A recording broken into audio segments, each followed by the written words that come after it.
My daughter forgot to hang up the phone. I heard, "It's time for him to go to a nursing home. He's a burden." I didn't say anything, but at that moment, something in me broke. I sold the house for $890,000.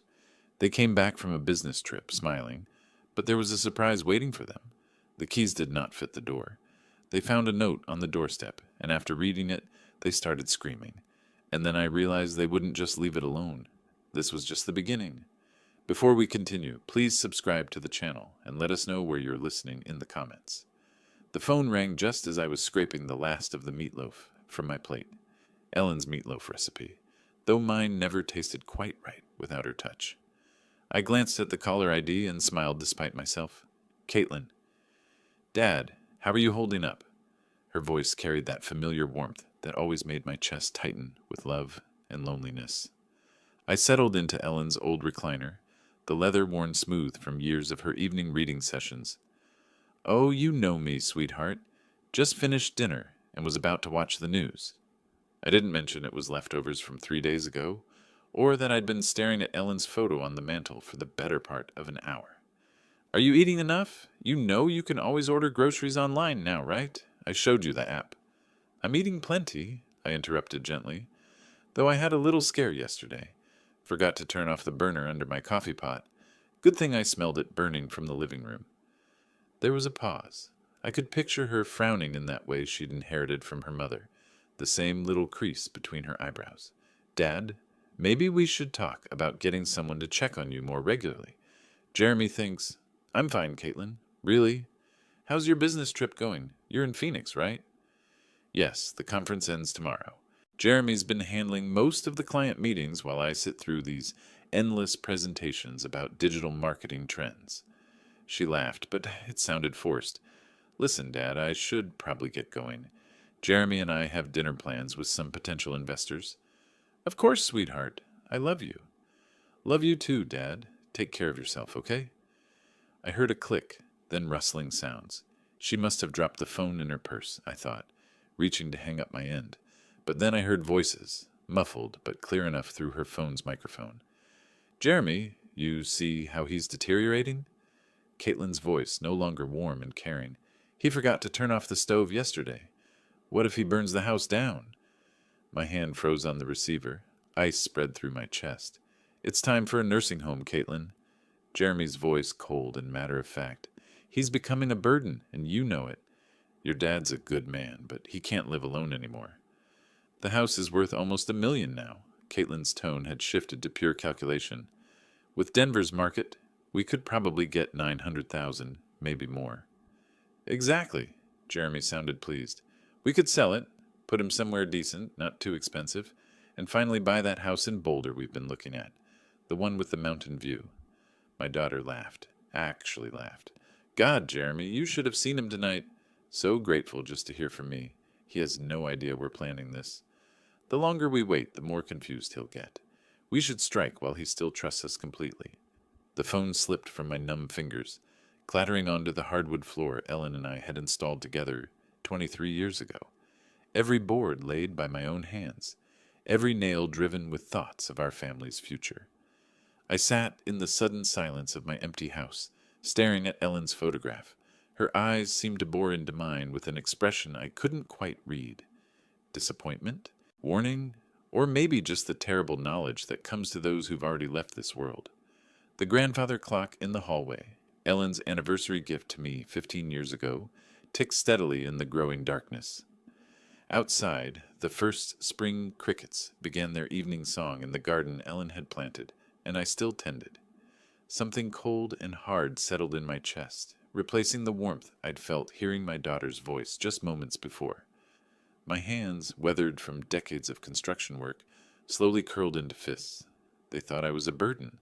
They thought I was confused, helpless, ready to be managed and discarded. They were already spending my money, already planning their new life in my grave. But I wasn't dead yet, and I wasn't nearly as confused as they believed. I don't know how long I sat there in the dark, Ellen's face watching me from the silver frame on the end table.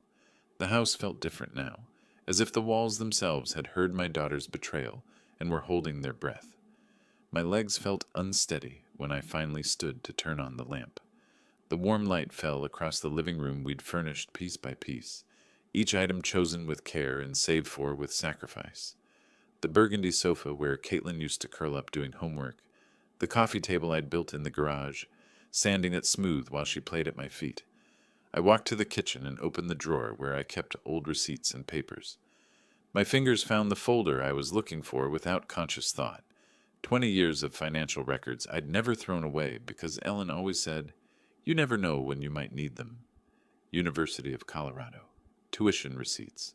$48,000 over 4 years. I remembered those double shifts, coming home with concrete dust in my hair and plaster under my fingernails. Ellen would have coffee waiting and would massage my shoulders while I paid bills at this very kitchen table. "Roy, you're working yourself to death," she'd said one night, watching me calculate how to afford Caitlin's spring semester. "She deserves better than we had, Ellen. She's smart enough for anything." Ellen had kissed the top of my head. "Just don't give her so much that she forgets to be grateful." I should have listened. God, I should have listened. The wedding receipts were in there too. $32,000 for one day. I'd told Caitlin we could afford 5,000, maybe 8 if we stretched. But she'd cried, actually cried, about wanting her dream wedding. I'd worked weekends for 6 months, installing hardwood floors for a contractor friend who paid me under the table. "Daddy, you're the best father in the world," she'd whispered during our dance, her head on my shoulder, her wedding dress rustling against my rented tuxedo. I'll never forget this. But she had forgotten. Just like she'd forgotten who co-signed her first car loan when her credit wasn't good enough. Just like she'd forgotten who made the calls to get her that marketing job when she was unemployed for 8 months after graduation. I found the bank statements from 2 years ago, after Jeremy lost his financial advisor position for reasons they never fully explained. They'd moved in temporarily, just until Jeremy found something new. I'd never charged them rent. I'd paid the increased utility bills, bought groceries for 3 adults instead of one lonely widower. Jeremy would pat my shoulder and call me the most generous man in Colorado. Caitlin would hug me and say, "Dad, we'll pay you back when we get on our feet." They'd been on their feet for over a year now, both working good jobs, both making more money than I ever had.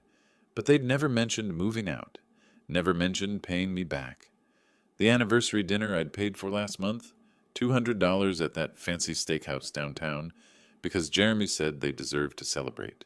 The car repair bill I'd covered when Jeremy's BMW needed a new transmission, $3,000 that cleaned out my emergency fund. "Roy's like a father to me," Jeremy had told his friends at their last barbecue, his arm around my shoulders. "I'm so lucky to have married into this family."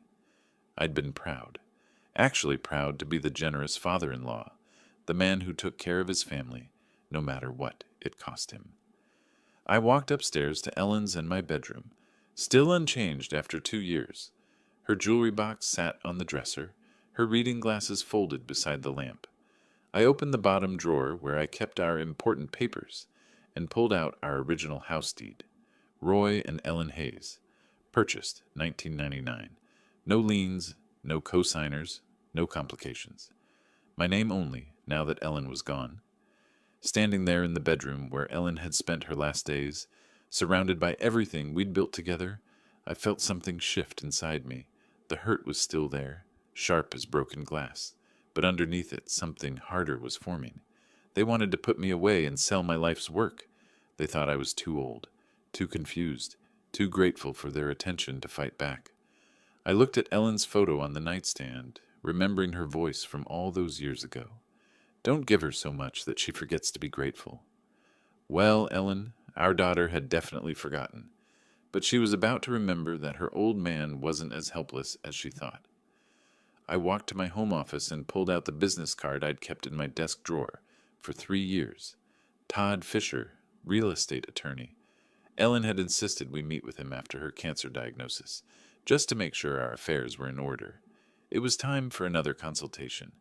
The next morning I walked through my house like a stranger seeing it for the first time. But instead of seeing home, I was seeing what Caitlin and Jeremy saw: square footage, market value, liquid assets. In the kitchen, I ran my hand along the granite countertop I'd installed myself, working by lamplight after my regular job, because we couldn't afford to hire contractors. Ellen had picked out the pattern, speckled gray with veins of gold that caught the morning light. She'd made coffee on this counter every morning for 16 years, until the cancer took her strength away. I remembered the Christmas morning when 3-year-old Caitlin took her first wobbly steps right here, from the refrigerator to Ellen's outstretched arms. We'd both cried with joy, Ellen scooping our daughter up and spinning her around while I scrambled for the camera. "Our baby's walking in our house," Ellen had whispered, tears streaming down her face, "in the house we built for her." The living room held 25 years of Christmas mornings. I could still see 7-year-old Caitlin's face lighting up at the sight of the dollhouse I'd spent 3 months building in the garage, working in secret after she'd gone to bed. Ellen had sewn tiny curtains for the windows, made miniature furniture from cardboard and fabric scraps. "Daddy, it's just like our house," Caitlin had squealed. And it was. I'd made it a perfect replica, down to the little bay window in what represented her bedroom. That bay window had cost me 6 months of overtime. Ellen had seen it in a magazine and fallen in love with the idea of reading there in the afternoons. I'd learned to cut angles I'd never cut before, measured and remeasured until my back ached from crawling around the frame. "Roy, we can't afford this," Ellen had worried when she saw me marking measurements on the wall. "You want it, you'll have it," I'd told her. "I'll make it work." I climbed the stairs to Caitlin's old room, still painted the soft yellow she'd chosen for her 16th birthday, still decorated with photos of her high school friends and college memories. The room where I'd rocked her through colicky nights as a baby, where Ellen and I had helped her with algebra homework at the small white desk I'd built to fit perfectly under the window. The master bedroom was the hardest. Ellen's side of the bed still had her water glass on the nightstand, her bookmark still marking page 247 of the novel she'd never finish. I'd built these walk-in closets with my own hands, custom designed to fit Ellen's height perfectly. Her clothes still hung there, still smelling faintly of her perfume. This was the room where we'd planned our future, where we'd whispered about our dreams for Caitlin, where Ellen had died holding my hand while machines beeped around us. "Promise me you won't let them take advantage of you," she'd said near the end, her voice barely a whisper. "You're too good, Roy. Too generous. Promise me you'll take care of yourself." I'd promised, but I hadn't kept that promise, had I? In my home office, I found the folder of construction photos Ellen had kept. Pictures of me laying the foundation in the spring of 1999, 25 years younger and 50 pounds stronger. Me and my crew installing the frame, Ellen in her hard hat bringing us lemonade on hot summer days, her belly just starting to show with Caitlin. The financial records from those years told the story Ellen's photos couldn't. Second mortgage. Personal loan from my brother. Ellen taking a part-time job at the school district to help with materials costs. We'd eaten beans and rice for months, drove cars held together with prayer and duct tape. But we'd built this house with our sweat, our sacrifice, our love for each other, and for the family we were creating. And now my daughter, the baby who'd taken her first steps in this kitchen, the child who'd played in the yard I'd landscaped by hand, wanted to sell it all and put me away like an inconvenient piece of furniture. I picked up Todd Fisher's business card from my desk drawer. The edges were worn from 3 years of handling, but the phone number was still clear. Caitlin and Jeremy thought they were dealing with a confused old man who'd be grateful for any scrap of attention they threw him. They thought I was weak, helpless, ready to hand over my life's work without a fight. They were about to learn just how wrong they were. I dialed Todd's number and listened to it ring, my hand steady as stone. Outside, the spring morning was bright and clear, the kind of day Ellen used to love, the kind of day for new beginnings. The law offices of Fisher and Associates occupied the second floor of a modest brick building on Colfax Avenue, the kind of place that specialized in helping regular people with real problems rather than impressing corporate clients. I'd chosen my best suit, the charcoal gray one Ellen had picked out for me to wear to her funeral, and arrived 15 minutes early, my hands only slightly trembling as I signed in at the reception desk.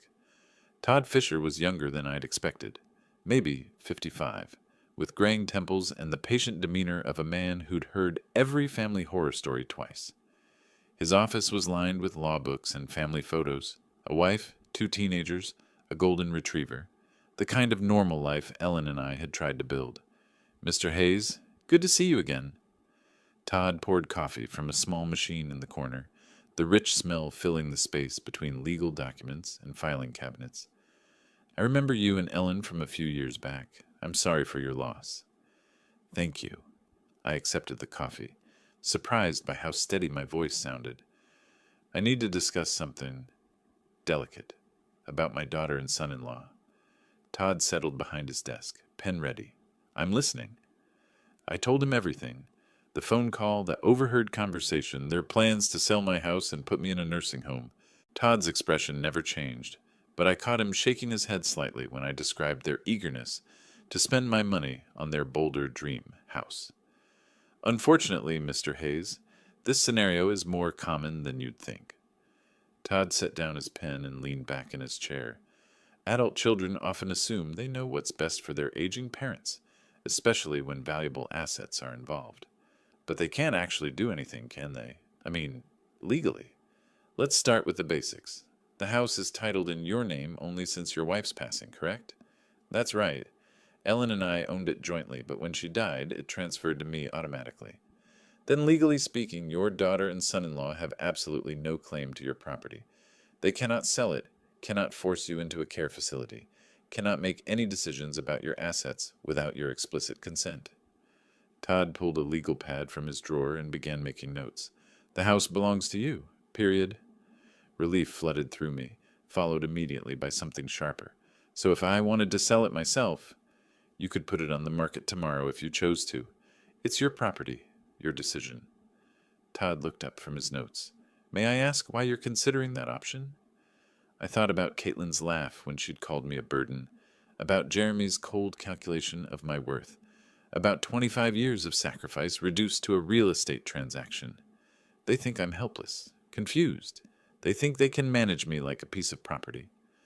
My hands clenched around the coffee cup. Maybe it's time I showed them exactly how sharp my mind really is. Todd was quiet for a moment, studying my face. Denver's housing market is incredibly strong right now, especially in your neighborhood. Properties are selling within days, often for cash offers above asking price. He paused. If you were serious about selling quickly, before your daughter and son-in-law return from their trip, how quickly could it happen? With the right buyer, and there are plenty of investors looking for properties like yours, we could have a sale completed within a week, maybe less. Todd leaned forward. But Mr. Hayes, this is a major decision. Once you sell, there's no going back. I built that house with my own hands, Mr. Fisher. Every board, every nail, every custom detail, I know exactly what I'm doing. We spent the next hour discussing practicalities, market value estimates, cash buyer networks, legal requirements. Todd explained that he could have everything prepared within 24 hours if I was serious about proceeding. The consultation fee is $200, Todd said as I prepared to leave. If you decide to move forward, that applies toward my legal fees for the sale. I paid in cash, feeling more clear-headed than I had in months. Walking to my truck in the spring sunshine, I felt my phone buzz in my pocket. Caitlin's name appeared on the screen, and for the first time since her betrayal, I smiled. The phone rang once, twice, 3 times. I could picture her in some hotel lobby in Phoenix, probably checking her watch, wondering why her grateful old father wasn't jumping to answer her call. Let her wonder. Let her and Jeremy make their plans about my future, my house, my life. They were in for the surprise of their lives. The phone kept ringing as I climbed into my truck, Todd Fisher's business card secure in my wallet, and a plan forming in my mind that would teach my ungrateful daughter exactly who she was dealing with. I had built my life from nothing once before. I could certainly tear it down and rebuild it on my own terms. The phone finally stopped ringing, but I knew she'd call back. She always did when she needed something from the old man. This time she was going to get much more than she bargained for. By the time I reached my driveway, confidence had replaced the tremor in my hands. Todd Fisher's words echoed in my mind. It's your property, your decision. 25 years of doubt and second-guessing had lifted like Denver fog in the morning sun. I was unlocking my front door when the phone rang again. Through the window, I could see it buzzing against the kitchen counter where I'd left it. Caitlin's name glowed on the screen, and for the first time since her betrayal, I smiled. Let her stew for a moment. Let her wonder why her grateful old father wasn't scrambling to answer.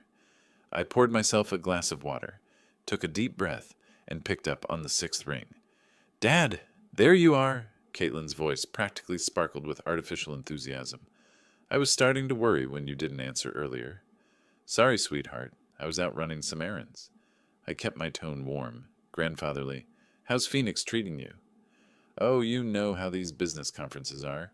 But listen, I have the most wonderful news." She paused for dramatic effect. "Jeremy and I have been planning something very special for you." I gripped the phone tighter, my knuckles going white. "Oh?" "We want to treat you to a vacation. You deserve some rest and relaxation after everything you've been through since Mom died." Her voice carried that practiced sympathy I now recognized as manipulation.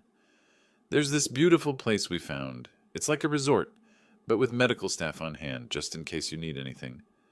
A resort with medical staff. My jaw clenched so hard I thought my teeth might crack. "That sounds lovely, sweetheart. You really didn't need to go to such trouble for me." "Nonsense. Your family."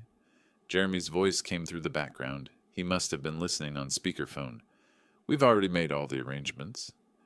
"When were you thinking?" I managed, knowing full well they wanted me gone before they returned to claim their inheritance. "Well, we should be back by next Friday," Caitlin said. "We were hoping you could be ready by then. Just pack some clothes and personal items. You know, the essentials." The essentials. Not the photo albums Ellen had lovingly arranged. Not the furniture I'd built with my own hands. Just the essentials for an old man being shuffled off to die. "Actually, Caitlin, I have a surprise for you too when you get back." "Oh, Dad, what kind of surprise?" She sounded genuinely pleased, probably imagining I'd signed papers or made their job easier somehow. I walked to the bay window I'd built for Ellen, looking out at the garden she'd planted, the porch swing where we'd spent countless evenings planning our future. "It's something I've been working on since our last conversation. I think you'll be very surprised." "You're so sweet, Dad. We'll talk about everything when we get home, okay? Get some rest, and we'll take care of everything else." Sweet. She called me sweet while planning to steal my life. "I will, sweetheart. I love you." "Love you too, Dad. See you Friday."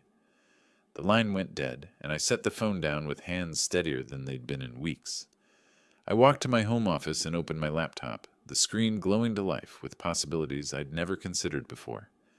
My fingers hovered over the keyboard for just a moment before I typed, "Real estate agents, Denver." The search results filled my screen like ammunition in a war I was finally ready to fight. I'd always been methodical. 25 years as a construction engineer had taught me to research thoroughly before making any decision. Tonight, that methodical nature would serve a different purpose. I clicked through agent profiles, comparing success rates and client testimonials, like I used to compare structural steel suppliers. Cherry Hills, Highlands Ranch, University Hills, neighborhoods where houses sold for the kind of money Caitlin and Jeremy were already spending in their dreams. One name kept appearing in the top results: Brian Connor, 43 years old, specialized in quick sales, averaged 18 days from listing to closing. His photo showed a professional smile and confident eyes, the kind of man who could make things happen fast. His testimonials were exactly what I needed to see. Brian sold our house in 6 days. Cash buyer lined up within 48 hours. Smooth closing, no complications. I stared at his direct phone number, prominently displayed beneath his credentials. This was it, the moment that would set everything in motion. Once I made this call, there would be no going back to being the grateful, manageable old man my daughter expected. Ellen's photo on my desk seemed to be watching me. I could almost hear her voice. "Roy, are you sure about this?" I was sure. More sure than I'd been about anything since her funeral. I dialed Brian Connor's number with steady fingers. "Brian Connor, Connor Real Estate. How can I help you?" "Mr. Connor, my name is Roy Hayes. I'm interested in selling my house quickly. How fast can these things actually happen?" "Well, Mr. Hayes, that depends on several factors. But with the right property and pricing strategy, I've closed deals in as little as 10 days with cash buyers. What kind of timeline are you looking at?" 10 days. My heart hammered against my ribs. 10 days? That fast? Absolutely. Denver's market is incredibly hot right now, especially for well-maintained properties in established neighborhoods. Can you tell me a bit about your house? I looked around my kitchen, seeing it through a buyer's eyes for the first time. Two-story, 3,400 square feet, built in 1999, Cherry Creek area, 3 bedrooms, 2.5 baths. I've maintained it well, did most of the work myself over the years. Brian's voice sharpened with interest. That sounds exactly like what several of my investors are looking for. Original owner, well-maintained, established neighborhood. Those are premium selling points. Would you be interested in a property assessment? How quickly could you come by? I can be there this afternoon if you're available. Say 3 o'clock? I glanced at the clock. It was just past noon. 3 o'clock works perfectly. Let me give you the address. After I hung up, I sat in the sudden quiet of my kitchen, the magnitude of what I'd set in motion beginning to settle in my chest. In 3 hours, a stranger would walk through the house Ellen and I had built together, assigning dollar values to our memories. I spent the next 2 hours cleaning obsessively, old habits from Ellen's time when she'd insist the house be spotless for any visitor. I dusted the bay window, straightened the throw pillows on the couch, made sure every surface gleamed. But this cleaning felt different. I wasn't preparing for guests. I was preparing for an execution. At exactly 3 o'clock, the doorbell rang. I smoothed my shirt, took a deep breath that carried the scent of Ellen's lavender sachets, still tucked in the linen closet, and walked toward the front door. My hand trembled slightly as it closed around the brass doorknob I'd installed myself 15 years ago. Beyond this door waited either my salvation or my damnation. I turned the handle and opened the door to my future. Brian Connor looked exactly like his photo, professional but approachable, early 40s, with the kind of confident bearing that came from years of successful deals. He carried a leather portfolio and tablet, and the moment he stepped inside, his eyes went wide. Wow! He stopped in my entryway, his gaze traveling up the crown molding I'd installed by hand to the hardwood floors Ellen and I had selected together. Mr. Hayes, this is exactly what I was hoping for. I watched him take in the details, the way the afternoon light streamed through Ellen's bay window, the seamless flow from living room to dining room that I'd achieved by removing a load-bearing wall and installing a beam. His appreciation was genuine, professional. You weren't kidding about maintaining this place. He pulled out his tablet and started taking photos. These hardwood floors throughout, original? Installed them myself in 2001. Ellen wanted something that would last, so we went with 3/4-inch solid oak. I found myself falling into the familiar rhythm of discussing my work, proud despite everything that was happening. And this kitchen... Brian stopped at the granite countertop, running his hand along the edge. Custom installation? Every inch. Ellen picked the pattern, said the gold veining reminded her of sunlight. My voice caught slightly. I spent 3 weekends getting the measurements perfect. Brian was typing notes on his tablet, photographing the custom cabinets, testing faucets and outlets with the thoroughness of someone who knew what buyers wanted. Mr. Hayes, I have to be honest with you. In my 15 years doing this, I rarely see properties maintained to this standard. I'm an engineer, was an engineer. I believe in building things right the first time. It shows. He gestured toward the living room. May I? I nodded, following him as he admired the open floor plan, the built-in bookcases flanking the fireplace, the way Ellen's decorating choices had turned our construction project into a home.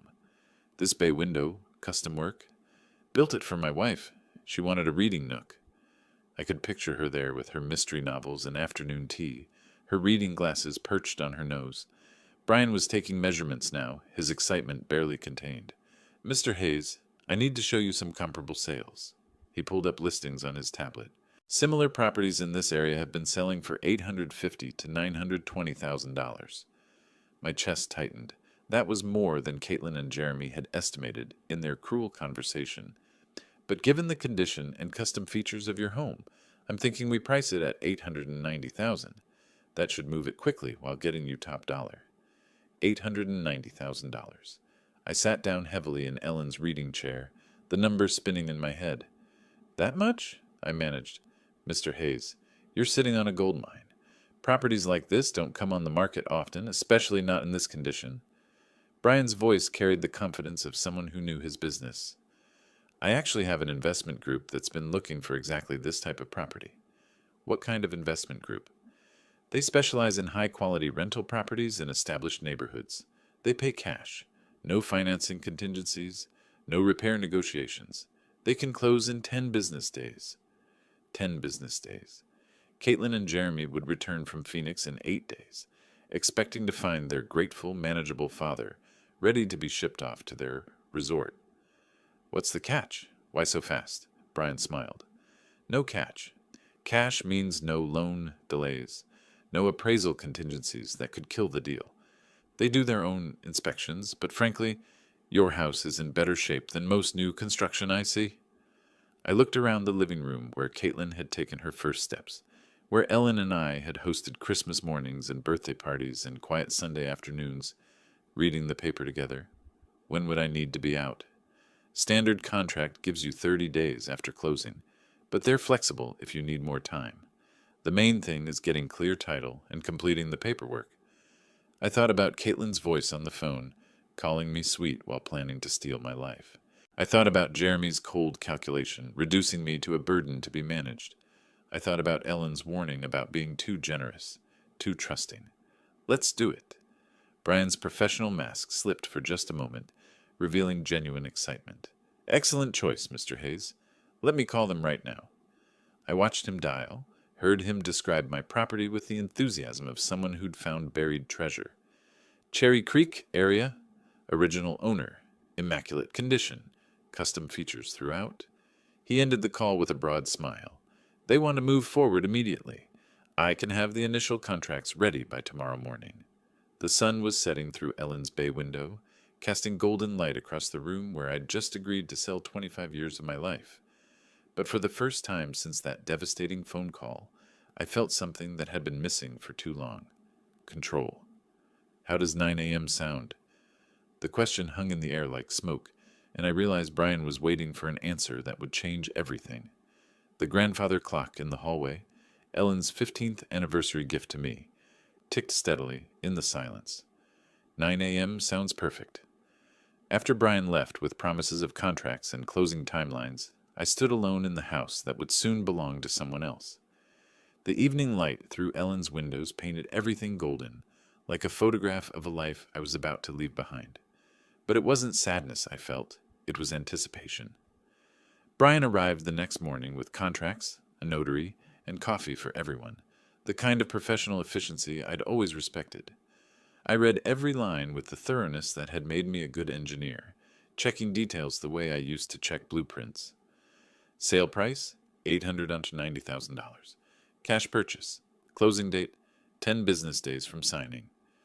The notary, a middle-aged woman with kind eyes, walked me through each signature. Minimal contingencies, just the title search and final walkthrough. And I can remain in the house for 30 days after closing if needed? That's correct, Mr. Hayes, though most sellers prefer to move out sooner rather than later, just for peace of mind. Peace of mind? I almost laughed. The only peace of mind I'd have would come from seeing Caitlin and Jeremy's faces when they discovered what their burden had done. I signed my name with steady hands, and just like that, the process was in motion. The first 3 days passed in a blur of paperwork and inspections. The title company began their search through decades of records. The investors sent their team, a polite crew who admired my workmanship and found nothing to complain about. Your father-in-law really knew what he was doing, one of them told the heir, since they assumed I was already gone.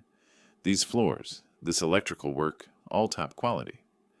Days 4 through 6, I became a man with a secret mission. I researched apartments online, looking for something small but comfortable, somewhere I could start over with nearly $900,000 in the bank. I found a place in Highlands, a senior community with golf courses and a community center, the kind of place Ellen and I had sometimes talked about for our golden years. I also called storage facilities, planning which of Ellen's things I'd keep and which I'd have to leave for the new owners. Her china, definitely. Her jewelry box, the photo albums, the essentials of a life lived together. Days 7 through 9 brought a strange confidence I hadn't felt in years.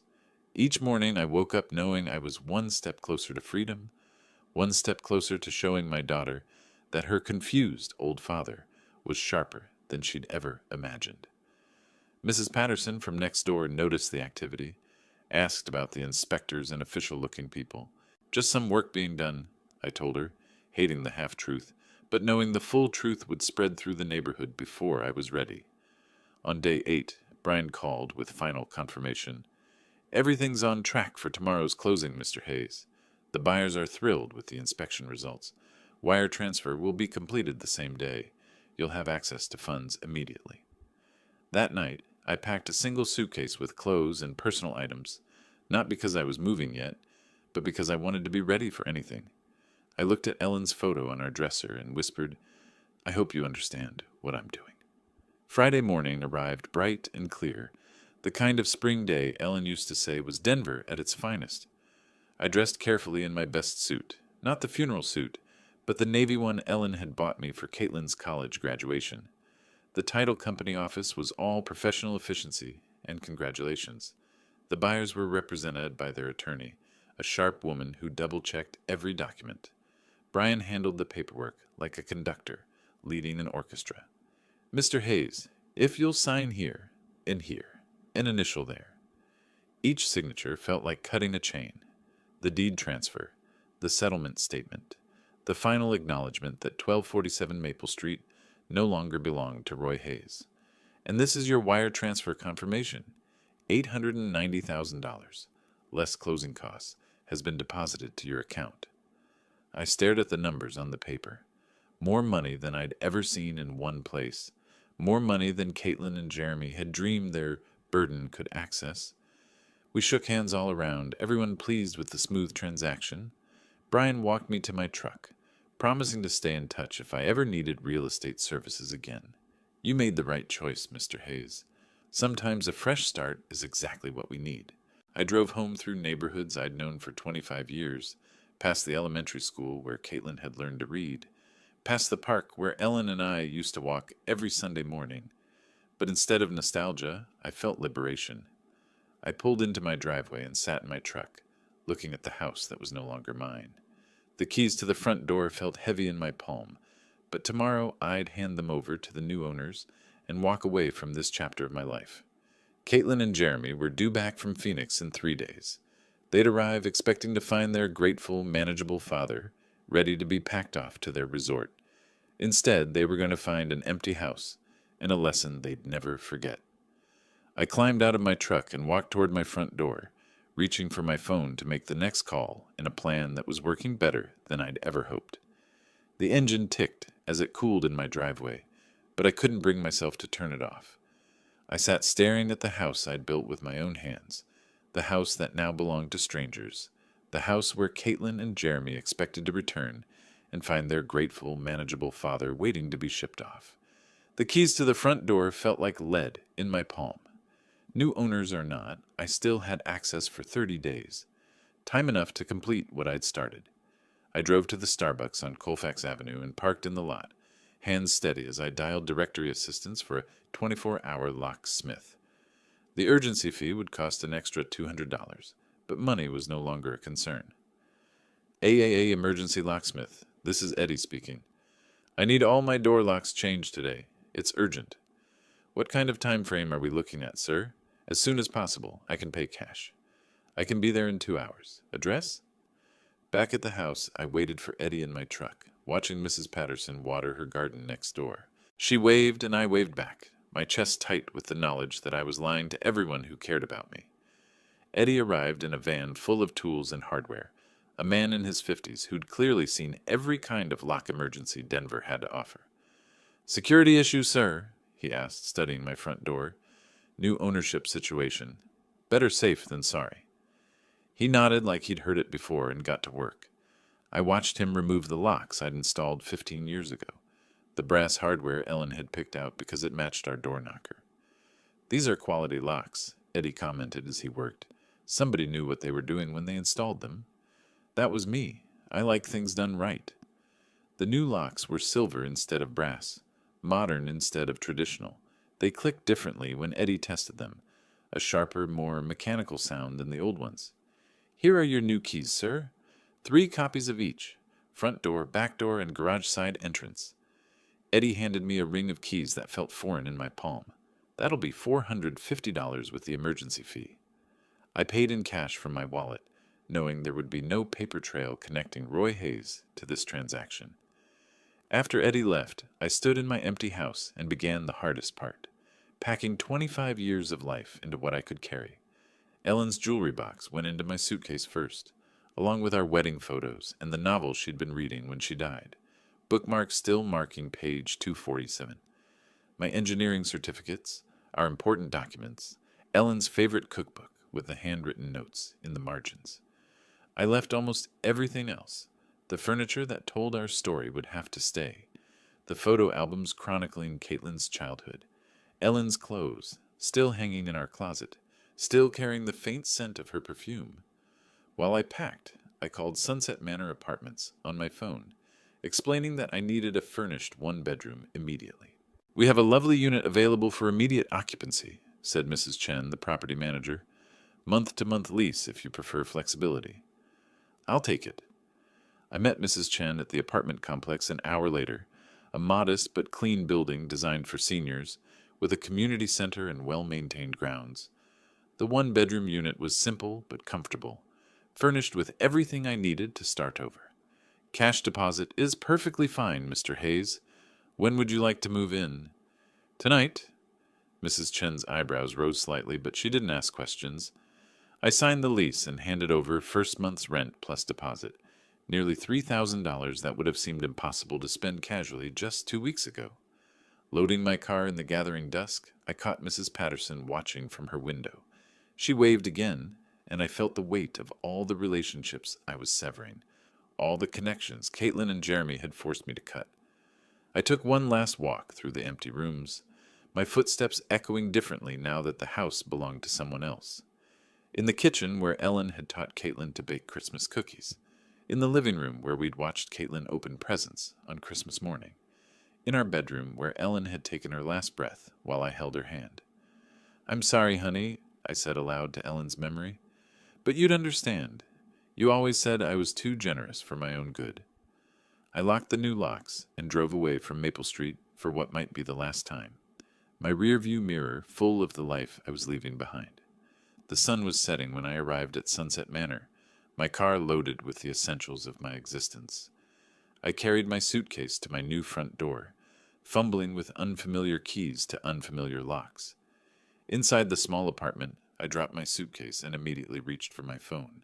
The final phase of my plan required one more call, one more piece of the puzzle that would give Caitlin and Jeremy the surprise of their lives. The apartment felt like a motel room, functional but soulless, with generic furniture and the lingering smell of industrial carpet cleaner.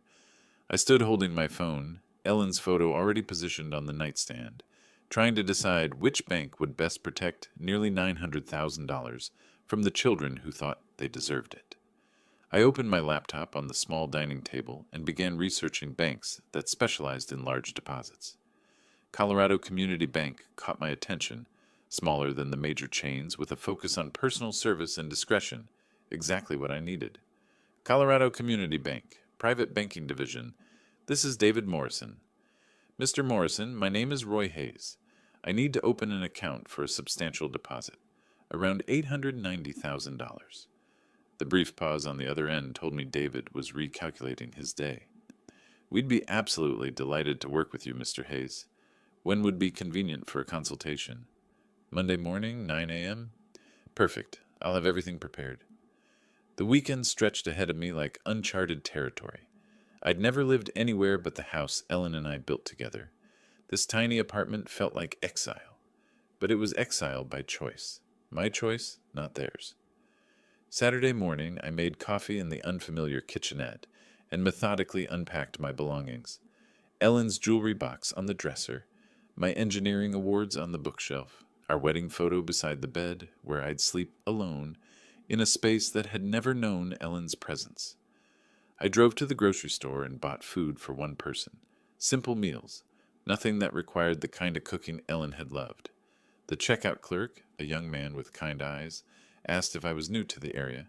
"Just moved in," I told him, "starting fresh." Sunday morning, I discovered a coffee shop called Brews and Views, 3 blocks from my apartment. The barista, A young woman named Sarah, with purple streaks in her hair, made the kind of strong coffee I preferred. "You're new around here," she observed, not prying, just friendly. "Retired engineer," I said, "looking for a quieter life." "Well, you've found the right neighborhood for that. Most of our customers are pretty mellow." I sat by the window with my coffee, watching people walk dogs and push strollers, living the kind of normal Saturday morning that Ellen and I used to treasure. But instead of sadness, I felt something I hadn't experienced in months: anticipation. Monday morning, I dressed in my best suit and drove to Colorado Community Bank. David Morrison was younger than I'd expected, maybe 45, with the kind of professional warmth that came from handling people's life savings. "Mr. Hayes, what brings you to Colorado Community Bank?" "I recently sold my house. I need a fresh start with an institution that values personal relationships over transaction fees." David nodded with genuine understanding. "We specialize in exactly that kind of service. Tell me about your needs." I explained my situation carefully. A widower who'd sold his family home and needed secure, accessible banking. David asked thoughtful questions, never prying beyond what was necessary for account setup. "I'll need to wire the funds from my previous bank," I explained. "No problem at all. We can initiate that transfer today, and the funds should clear by Wednesday." David prepared the paperwork with quiet efficiency. Online banking, debit card, and checkbook, all standard services. Given the amount, I'd also recommend our premium account package for additional security features. I signed documents that made me an official client of Colorado Community Bank, customer number 847293, with access to nearly $900,000 that Caitlin and Jeremy would never see. Tuesday and Wednesday passed in the strange rhythm of my new routine. Morning coffee at Brews and Views. Sarah remembered my order and asked about my weekend. Afternoon walks through the neighborhood, discovering a small park with benches where other retirees fed pigeons and read newspapers. Wednesday afternoon, David called with the news I'd been waiting for. "Mr. Hayes, your funds have cleared successfully. Your account is fully active." I hung up and looked around my small apartment, at Ellen's photo watching me from the nightstand, at the simple life I was building from the wreckage of my daughter's betrayal. For the first time since Ellen's death, I felt truly in control of my own destiny. Wednesday evening, I sat in my single chair. Not Ellen's reading chair, not the recliner where I'd heard Caitlin's betrayal. Just a plain chair in a plain room that belonged entirely to me. I opened my laptop and typed "mini surveillance cameras" into the search bar. My fingers hovered over the keyboard, knowing that what I was about to order would capture the final act of my revenge. Caitlin and Jeremy were returning on Friday, expecting to find their grateful old father ready to be managed. Instead, they were going to discover that their burden had become their biggest problem. The search results filled my screen with dozens of surveillance options, from obvious security cameras to devices disguised as everyday objects. After 30 minutes of research, I found what I needed: a wireless mini camera hidden inside what looked like a phone charger. The specifications were perfect for my engineering mind: Wi-Fi enabled with smartphone app control, motion-activated recording, 12-hour battery life, and crystal clear video quality. Most importantly, it could stream live footage directly to my phone from anywhere with internet access. I ordered it with expedited shipping, paying the extra $40 to guarantee Thursday delivery. The total cost was $149, an amount that would have made me hesitate 2 weeks ago, but barely registered now. With the camera ordered, I turned to the next crucial element: the note that would explain everything to Caitlin and Jeremy when they discovered their keys no longer worked. The first draft was too angry, too raw with the pain of their betrayal. The second was too cold, missing the personal devastation they'd caused. By the third draft, I found the right tone: dignified but devastating, loving but final. I wrote in my careful engineer's handwriting, the penmanship Ellen had always admired: "Dear Caitlin and Jeremy, if you're reading this, it means my plan worked perfectly. I heard your phone conversation about putting me in a nursing home because I'm becoming a burden. I heard you calculating how much money you'd make selling my house. The house has been sold for $890,000 cash. The money is safely in my new bank account, where it will stay. I've moved to a place where I'm appreciated, not tolerated. Don't worry about me. worry about your own housing situation. Your belongings have been packed and are being stored at Denver Moving and Storage on Colfax Avenue. You have 30 days to claim them before storage fees begin. I gave you everything I had for 42 years. You repaid me by planning to warehouse me so you could steal my life's work. I hope the lesson was worth the cost. Love, Dad. Thursday morning, the FedEx truck arrived at my apartment with a small box containing my surveillance equipment. I spent an hour in my kitchen testing the device and learning the smartphone app. The video quality was remarkably clear, the audio sharp enough to catch whispered conversations. Thursday afternoon, I drove to my former house for the last time. I used the garage door opener I'd never given Caitlin and Jeremy, parking inside to avoid questions from neighbors. My hands shook slightly as I approached the front door with my new keys. Inside, the house still smelled like home. Ellen's lavender sachets, the lemon oil I used on the wooden furniture, the faint residue of 25 years of family dinners. But there were new additions that made my chest tight. Caitlin and Jeremy's suitcases by the stairs, their mail scattered on the kitchen counter, evidence that they'd been treating my house as their personal storage facility while planning my exile. I positioned the camera charger by the front door outlet, angling it perfectly to capture anyone entering. The view through my phone app showed the entire entryway, including the spot where I planned to hang my note. I tested the motion detection, walking in and out of frame until I was satisfied the system would capture every moment of their return. Then I taped the envelope to the inside of the front door at eye level, where they couldn't possibly miss it. Standing in my living room one final time, I touched the mantel where Ellen's photo had sat for 23 years. The new owners would put their own family photos there, create their own memories in the rooms Ellen and I had filled with love. "It's done, sweetheart," I whispered to Ellen's memory. "Justice served." I locked the house with my new key, tested the camera feed one more time from my car, and drove back to my apartment. The motion detector was armed, the battery fully charged, and my phone ready to alert me the moment Caitlin and Jeremy discovered their keys no longer worked. Back in my apartment, I sat in my chair with my phone in my hand, watching the empty doorway through the camera app. The timestamp showed 6:30 p.m. Thursday evening. Tomorrow, Caitlin and Jeremy would return from their business trip, probably discussing their nursing home plans and already spending my money in their minds. They had no idea their grateful old father had become their worst nightmare. I woke Friday morning with the anticipation of a man about to witness justice after years of injustice. My coffee tasted better than it had in weeks, and even the small apartment felt less confining as I settled into my chair with my phone, the camera feed showing my empty former doorway. 4:30 p.m. They should arrive soon. I'd memorized their travel patterns. Caitlin always insisted on leaving Phoenix by noon to avoid traffic, and Jeremy drove exactly the speed limit. They'd be pulling into my driveway within the hour. I looked at Ellen's photo on my nightstand.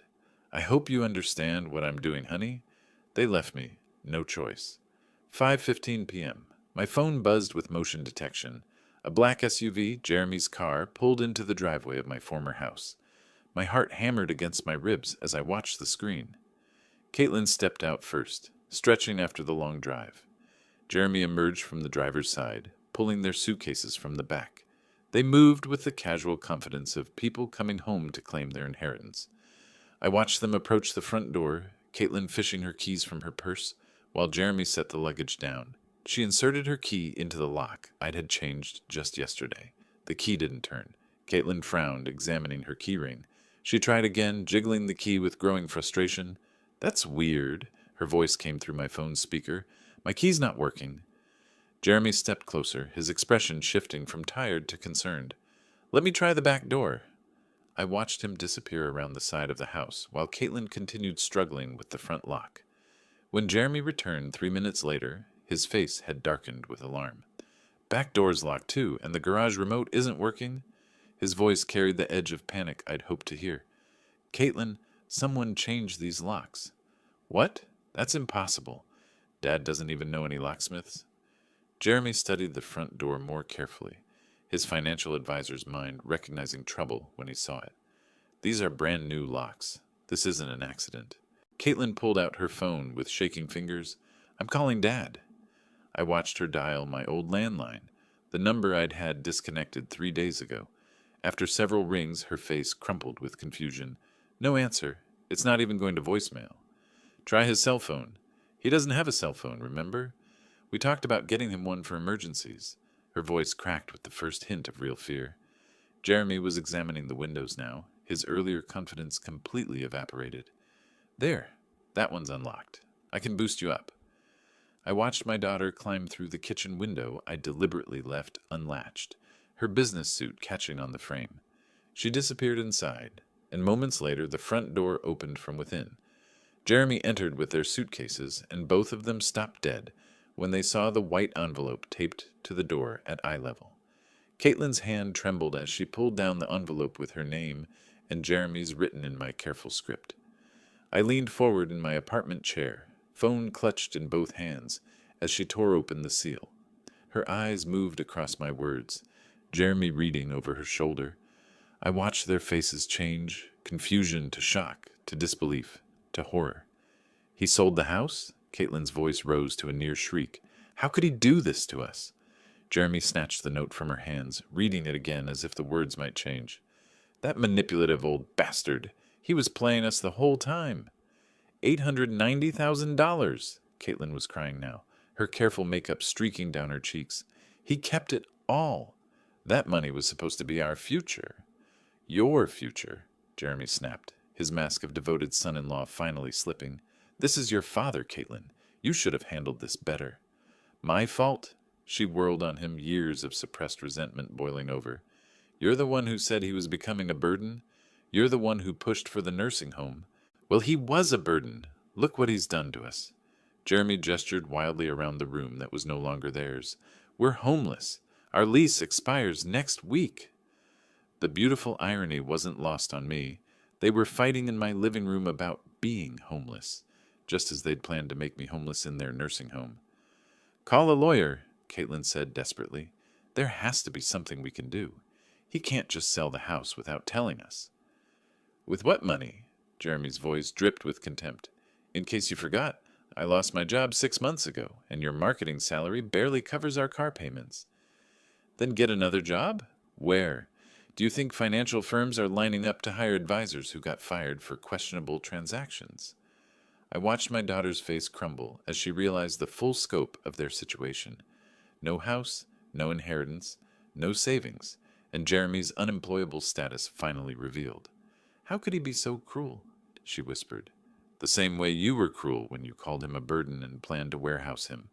Jeremy shot back. The old man was smarter than both of us. Through my phone screen, I watched them collapse into my old furniture that would be gone tomorrow when the new owners took possession. Caitlin buried her face in her hands, while Jeremy stared at my note, with the expression of a man who'd finally understood he'd been outplayed. I turned off the camera feed. I'd seen enough. Walking to my small kitchen, I opened the bottle of Ellen's favorite wine I'd saved from the house, a 2018 Bordeaux we'd been saving for a special occasion that never came. I poured myself a glass and raised it toward Ellen's photo. To you, my love, justice served. The wine tasted like victory. They learned what happens when you bite the hand that feeds you. My phone buzzed with a text from an unknown number, probably Caitlin trying to reach me through some new method. I deleted it without reading and powered off the phone completely. Walking to my window, I looked out at the Denver skyline painted gold by the setting sun. Somewhere across the city, my daughter and her husband were facing the consequences of their cruelty. Somewhere in my former house, they were learning that their burden had become their biggest problem. For the first time in 2 years, since Ellen's death, I felt completely free. I was no longer anyone's burden. I was my own man again, with my own money, my own choices, and my own future stretching ahead like an open road. Roy Hayes had left the building, and he was never coming back. If you liked this story, please like this video, subscribe to the channel, and share your impressions of this story in the comments. To listen to the next story, click on the box on the left. Thank you for watching.